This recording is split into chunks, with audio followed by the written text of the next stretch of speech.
ओढलावती अशी जीवान गावाकडची माती, साद घालती पुन्हा नव्याने तीरटाची नाती.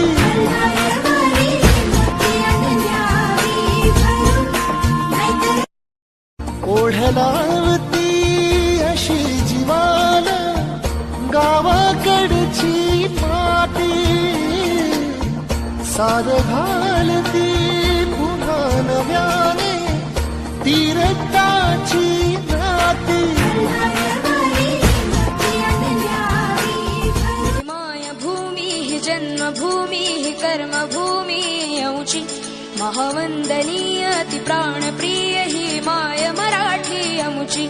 हा अमुचा आहे बाणा, ही अमुची आहे